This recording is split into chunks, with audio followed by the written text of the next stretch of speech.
함께 예배하는 모든 분들 가운데 이 말씀에 축복이 함께 하시기를 주님의 이름으로 축원합니다. 오늘 본문은 이 표제가 다윗의 인도자를 따라 부르는 노래 이렇게 되어 있습니다. 다윗이 이 시를 지었다는 것입니다. 그리고 이 시는 인도자를 따라서 성도들이 함께 부르는 노래였다고 하는 것입니다. 여기에 인도자라고 하는 것은 성가대 지휘자를 말해주고 있고, 또 우리 교회로 말하면 찬양 인도자의 선창을 따라 회중들이 함께 부른 예배 찬양이라는 것을 바로 의미하고 있습니다. 오늘 본문은 우리가 24절까지 있는데 오늘은 12절까지만 좀 말씀을 나누려고 합니다. 오늘 본문 여러분 쭉 읽어보셨지만 하나님의 전지전능하심과 하나님이 바로 편재하시는 하나님, 그 부분을 우리에게 바로 말해주고 있는 성경 말씀입니다.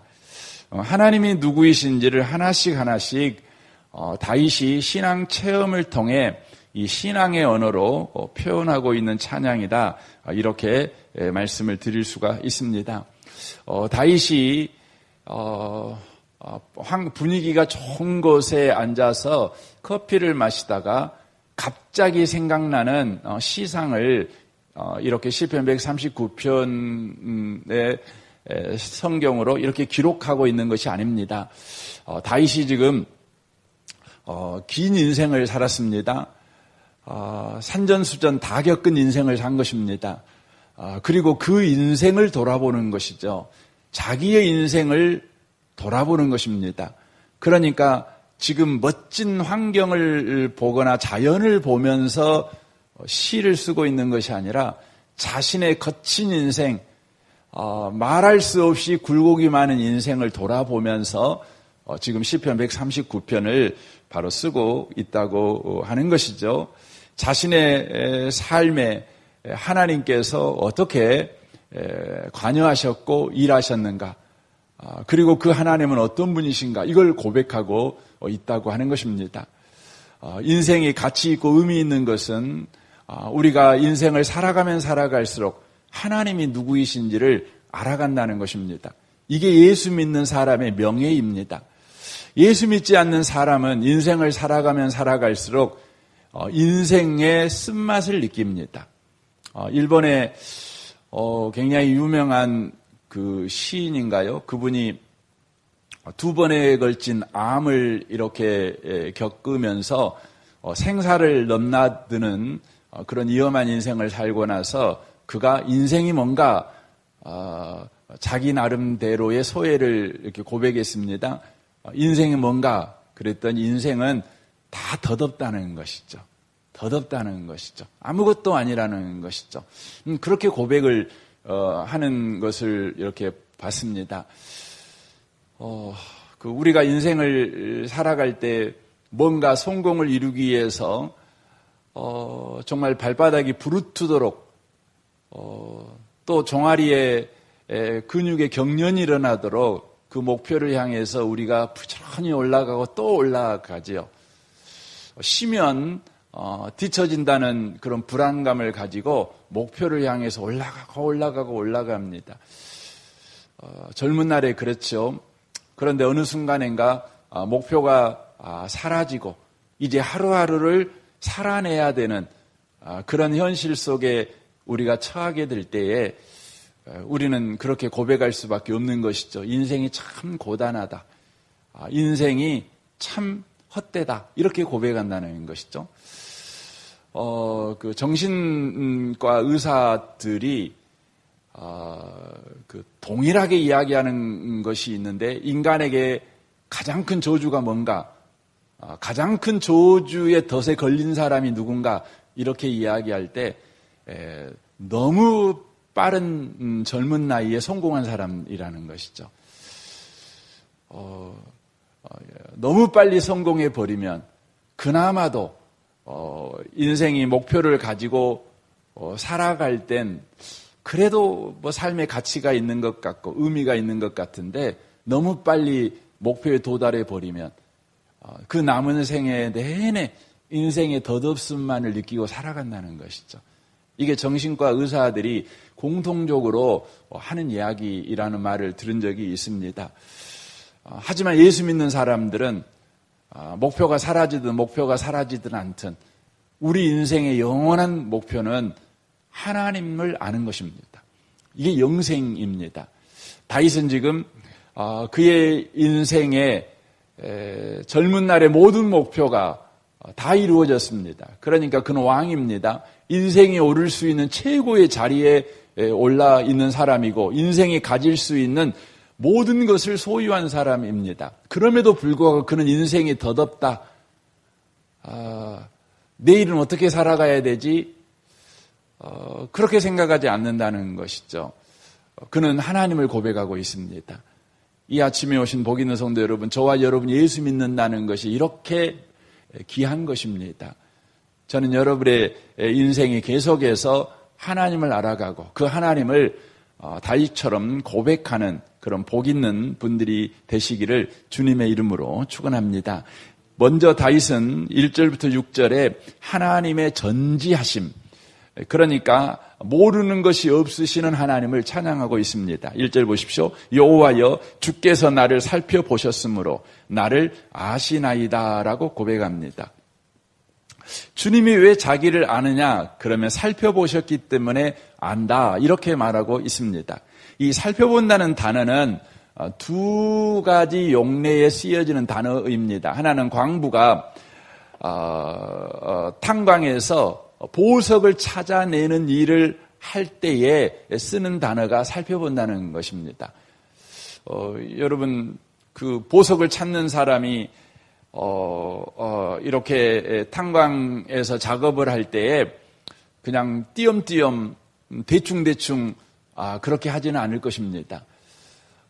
그의 눈에서 불이 나올 것이죠. 뭐가 보석인지를 알아야 되죠. 보석이 보자마자 보석이다 이렇게 되는 건 아니지 않습니까? 이것이 보석인지 아닌지를 알아내야 되기 때문에 섬세하게 살펴보는 것이죠. 그가 보석에 대한 기본적인 지식, 전문적인 지식을 이미 습득한 상황에서 돌과 보석의 차이를 정확하게 살펴봄으로 그가 밝혀내는 것 아니겠습니까? 우리 하나님께서는 저와 여러분을 그렇게 살펴보십니다.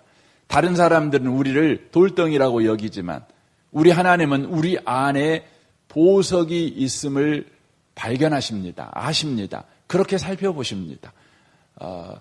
두 번째는 어떤 용례에 쓰여지냐면 적진을 점탐할 때 쓰여지는 단어가 바로 이 살펴보다는 단어입니다. 전쟁이라는 것은 죽고 사는 문제가 아니겠습니까? 그러므로 반드시 전쟁은 승리해야 되죠.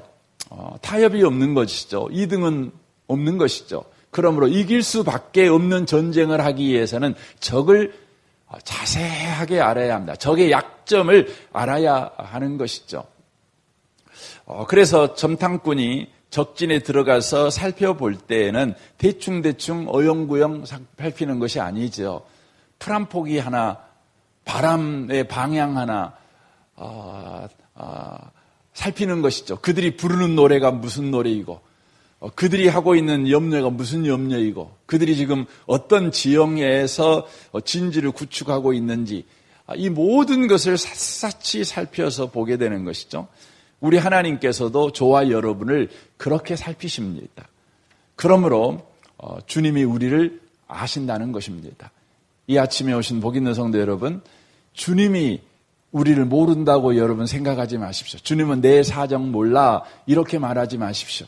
우리가 고백하기 전에 주님은 우리 사정을 알고 계십니다. 왜냐하면 살펴보시는 일이 바로 우리가 말하기 전에 주님이 먼저 하시는 바로 일이기 때문에 그렇다고 하는 것입니다. 다윗은 자기의 평생을 보면서 하나님께서 먼저 자기를 살피셔서 자신을 아신다는 것을 고백합니다.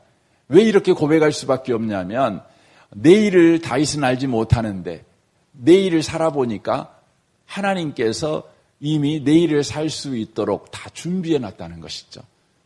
여호와 이레의 하나님, 준비하신 하나님. 나를 알지 못한다면 하나님이 준비했다고 해도 그것이 무슨 소용이 있겠습니까? 나를 정확하게 알기 때문에 나에게 꼭 필요한 것을 하나님이 준비해 놓으신 것을 다윗이 인생을 통해서 경험하니 그가 고백하는 것입니다. 하나님은 나를 살피셔서 나를 아십니다. 이렇게 고백하는 것입니다. 2절입니다. 주께서 내가 앉고 일어섬을 아시고 멀리서도 나의 생각을 밝히 아신다는 겁니다. 주님이 아시는데 어떻게 뭘 아십니까? 내가 나의 앉고 일어섬을 압니다. 여기에 앉고 일어섬이라는 것은 인생 전체를 표현하는 단어입니다. 그러니까 인생에서 일어나는 모든 일을 앉고 일어섬이라는 말로 표현하고 있다는 것입니다. 앉는다는 것은 대표적으로 평안할 때를 바로 의미하고 있습니다. 일어설 때는 괴로울 때를 바로 의미하고 있습니다. 인생은 높은 산 깊은 골로 구성되어 있지 않습니까? 우리가 높은 산에 있든지 깊은 골에 처해 있든지 평안할 때든지 괴로울 때든지 우리 주님께서 우리를 살펴서 우리를 잘 알고 있다고 하는 것입니다. 우리 인생이 질서정연하게 또 인간관계가 풍성하게 되어질 때에도 우리를 아시지만 우리의 삶이 너무나 무질서해서 정신 하나 없이 이곳에서 문제가 터지고 저곳에서 문제가 터지고 그래서 우리가 자포자기 심정이 되어버릴 때 그런 상황에 있을 때 그래서 우리가 하나님을 향해서 하나님 숨 좀 돌립시다. 하나님 좀 그만하면 안 됩니까? 이 문제 해결하고 그 다음 문제 주시면 안 되나요? 이렇게 말할 때 그렇게 답답할 때에도 우리 하나님은 우리를 아신다. 앉고 일어섬을 아신다. 이렇게 표현합니다. 더 나아가 멀리서도 나의 생각을 밝히 하시오며 그렇게 되어 있습니다. 멀리서도 나의 생각을 밝히 하신다는 것이죠. 이 멀다는 것은 관계하지 않을 때라는 의미를 품고 있는 거죠. 나에 대해서 무관심할 때에도 나의 생각을 하신다는 것이죠. 그러니까 이 말은 하나님은 우리에게 관심을 안 가지는 상황이 없다는 것을 이렇게 부정적인 단어를 써서 우리에게 표현하고 있는 것입니다. 여기서 생각이라고 하는 것은 바로 의도와 목적을 표현하는 단어이기도 하다는 것이죠. 그러니까 주께서 내가 앉고 일어섬을 아시며 멀리서 나의 생각을 밝히 아신다. 이 말을 이해하려면 그 소설을 쓰는 작가를 이해해야 합니다. 소설을 쓰는 작가는 그 소설 속에 등장하는 모든 인물들을 정확하게 알지요. 그리고 글을 써가지요. 이걸 소위 전지적 작가 시점이라는 표현을 쓰지 않습니까? 그러니까 소설 속에 나오는 인물들을 작가가 모르고 쓸 수는 없죠. 그의 오늘과 그의 내일, 그의 성품, 그가 어떤 일이 일어나면 어떻게 반응할 것인가, 그는 어떤 직업으로 나아갈 것인가, 이런 것 다 알아야만 여러분 작가가 소설을 써갈 수 있는 것 아니겠습니까? 여러분 우리 인생의 작가는 하나님이십니다. 그러므로 우리 하나님께서는 저와 여러분의 모든 부분을 겉과 속까지 속속들이 알고 계신 하나님이십니다. 작가가 소설 속에 등장하는 인물을 창조했지 않습니까? 그리고 그 인물의 인생 속에 개입해서 그 인생을 인도해 가는 것이죠. 이와 같이 하나님은 우리 인생을 창조하시고 우리 인생에 개입하셔서 우리 인생을 인도하고 계시니 주님은 우리를 너무나 잘 알고 계시는 분이라고 하는 것입니다. 이 아침에 오신 복 있는 성도 여러분, 이것이 여러분의 삶의 안심이 되셨으면 좋겠습니다. 이것이 여러분의 삶을 담대하게 하는 이유가 꼭 됐으면 좋겠습니다. 더 나아가 여러분이 여러분의 인생에 대해서 확신을 갖는 근거가 꼭 되셨으면 좋겠습니다. 하나님이 나를 다 아신다. 3절입니다. 나의 모든 길과 내가 눕는 것을 살펴보셨으므로 나의 모든 행위를 익히 아시오니라고 되어 있습니다. 여기에 나의 모든 길과 나의 눕는 것은 2절에 앉고 일어섬과 비슷한 표현이지만 내용은 약간 다른 의미를 가지고 있습니다. 모든 것이라는 것은 바로 공적인 모든 활동, 그러니까 우리의 직장생활, 우리의 사회생활, 다른 사람과의 관계 속에서 이루어지는 생활, 이것을 모든 길이라고 표현하고 있는 것이죠. 눕는 것이라는 것은 사적인 생활을 말하고 있는 것입니다. 여러분이 혼자 있을 때, 홀로 생활하고 있을 때, 휴식하고 있을 때, 뭐 이런 것들, 혼자 요즘 젊은 사람은 게임을 많이 하니까 혼자 게임하고 있을 때, 혼자 앉아서 커피 마시고 있을 때, 뭐 이런 것 다 표현하고 있는 것이죠. 그래서 모든 것은 공적인 모든 활동과 또 눕는 것은 사적인 모든 활동, 그것을 아신다는 것입니다. 왜 아냐면 살펴보기 때문에 아신다는 것입니다. 여기서 살펴본다는 이 단어의 문자적인 뜻은 키질한다는 뜻입니다. 여러분 곡식 놓고 알곡과 쭉쟁이를 구별할 때 이렇게 키질을 하지 않습니까? 그래서 알곡을 찾아내는 것이죠. 알곡을 이제 얻으려고 하는 거 아니겠습니까? 하나님께서는 저와 여러분의 공적인 영역과 사적인 영역을 살피십니다. 계속해서 저와 여러분의 삶에 키질을 하셔서 우리를 바로 살피신다고 하는 것이죠. 그러므로 우리의 모든 행위를 익히 아십니다. 이게 쭉쟁이의 행동인지, 이게 알곡의 행동인지, 이게 열매 맺는 행동인지, 헛된 행동인지, 이걸 다 아십니다. 악한 의도를 가지고 일하는 건지, 선한 의도를 가지고 일하는지, 모든 행위를 우리 주님은 아신다는 것입니다. 4절 보십시오. 여호와여 내 혀의 말을 알지 못하는 것이 하나도 없으시니이다 라고 말합니다. 우리 말도 다 아신다는 것이죠. 하나님은 아신다는 것입니다. 우리가 인간 생활을 해갈 때 제일 답답한 것이 뭡니까? 말을 몰라주는 것이죠. 말을 몰라주는 것입니다. 우리가 그 신혼생활을 할 때 자주 다툼하는 이유가 뭐냐면 말 안 하면 몰라 뭐 이렇게 자주 싸우죠. 그것도 몰라 그 말이 뭡니까? 말 안 해도 몰라 막 이런 거 아닙니까? 근데 시간이 지나면서 알게 되는 것이 있는데 그게 뭡니까? 말하지 않으면 모른다는 거예요. 이제 좀 살다 보면 아는 것이 사람은 말해야 알구나.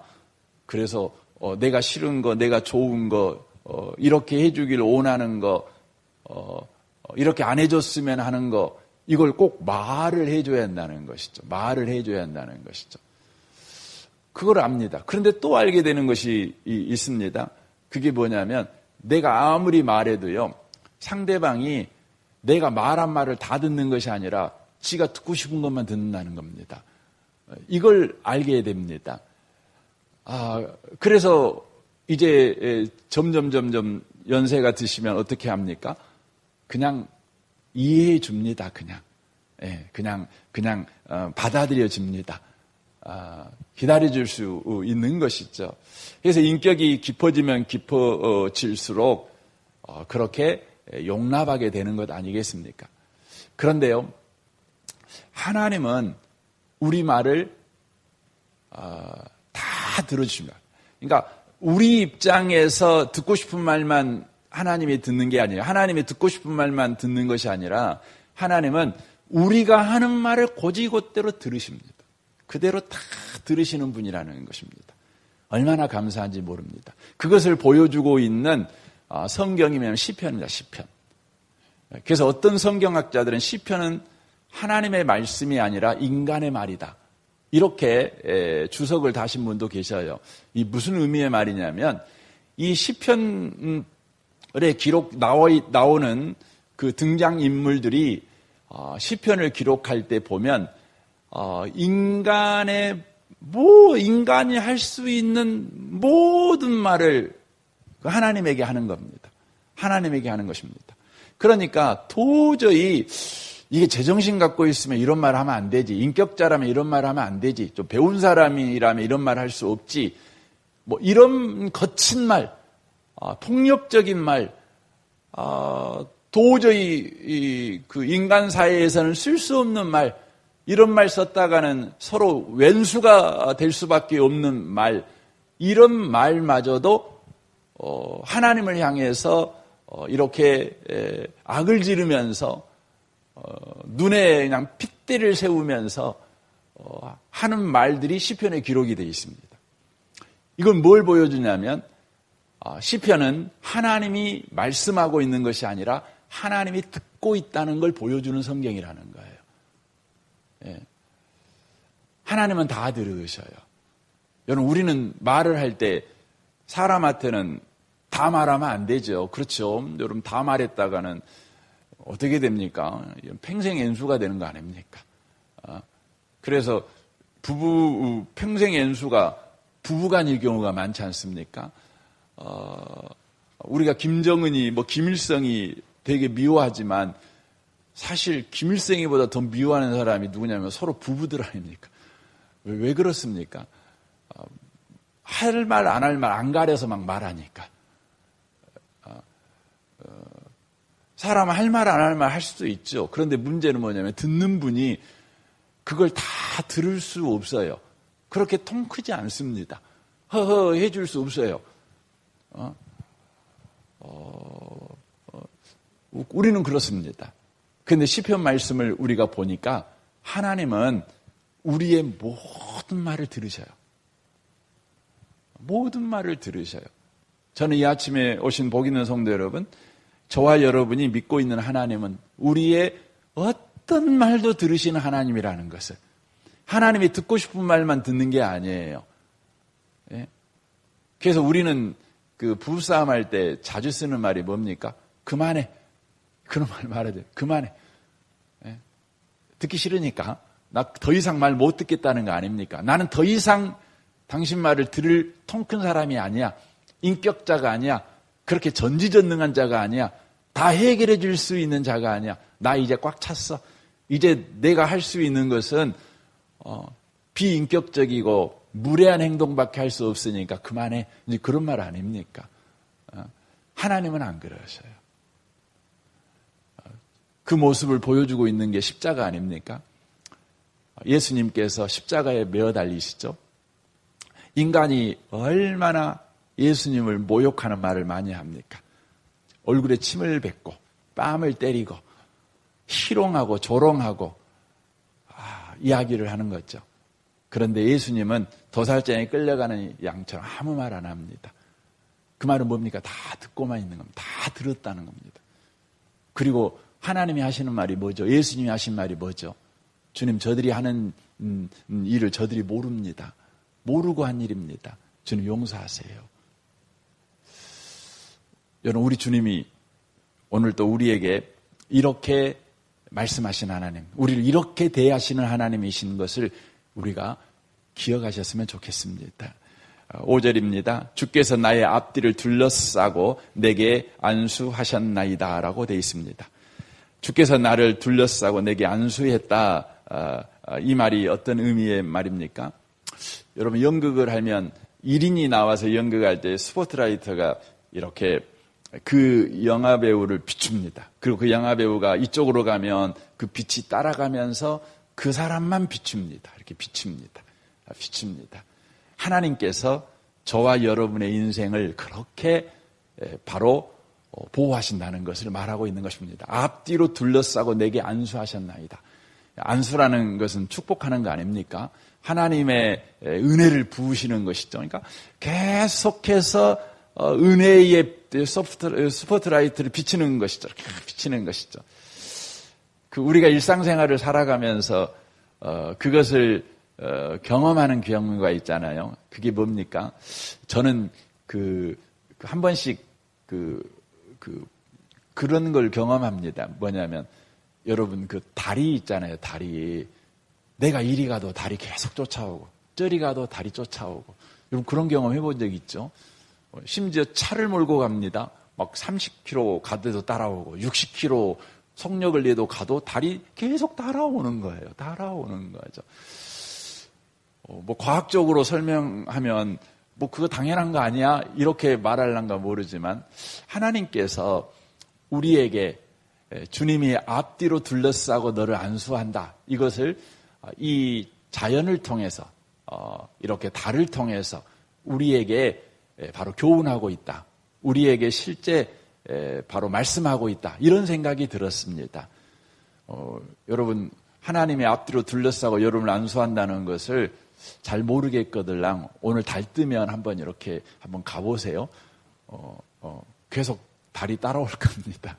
예, 주님이 우리를 앞뒤로 둘러싸고 안수하신다고 하는 것이죠. 6절입니다. 이 지식이 너무 귀하니 높아서 내가 능히 미치지 못하나이다. 이 지식은 1절부터 4절에 계속 반복하고 있는 아시고의 명사형 아니겠습니까? 아시고, 이 지식이죠. 하나님은 아셔요. 이게 정상입니다. 우리는 모르고 이게 정상입니다. 여러분이 뭐 모른다고 해서 너무 여러분 자신을 비난하지 마십시오. 하나님이 아시면 됩니다. 예. 우리는 알아도 사실 겁납니다. 그래서 우리나라 속담에 모르는 게 약이라고 돼 있습니다.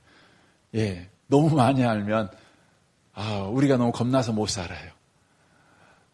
그래서 적당히 알아야 합니다.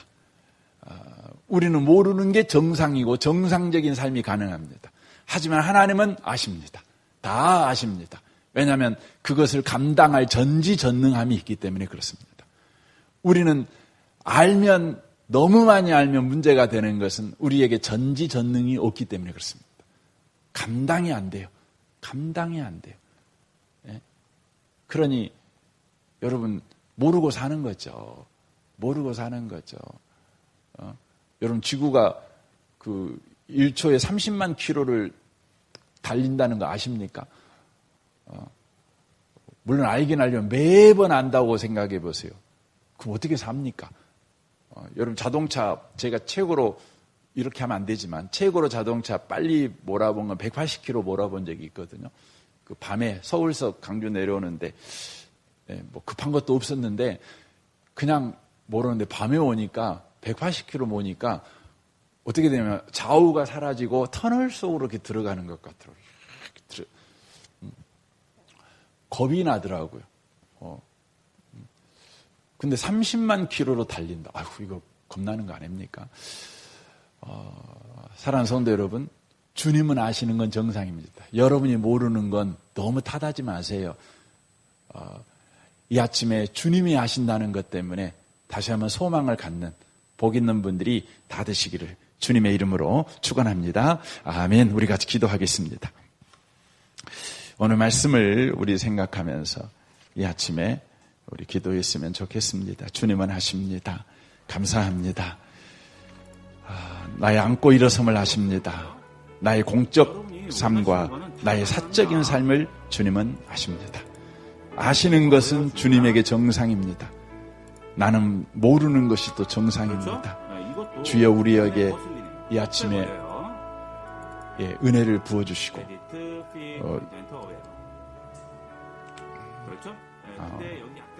이 아침에 주님께서 모든 걸 아신다는 이 부분에 대한 믿음이 우리 가운데 일어나게 하여 주옵소서. 내일 주일을 위해서 여러분 특별히 기도해 주시면 좋겠습니다. 내일 주일 예배를 통해서 영생을 경험해가는 주님을 아는 그 기쁨과 주님을 알아가는 그 감격과 감동, 그 든든함을 누리는 내일 주일이 되게 하여 주옵소서. 우리 성도들을 위해서도 여러분 기도해 주시고 이 나라와 이 민족과 북한과 열방을 위해서도 여러분 기도해 주시면 좋겠습니다. 우리 좋으신 주님께 이 아침에 통성으로 구하겠습니다. 기도하겠습니다.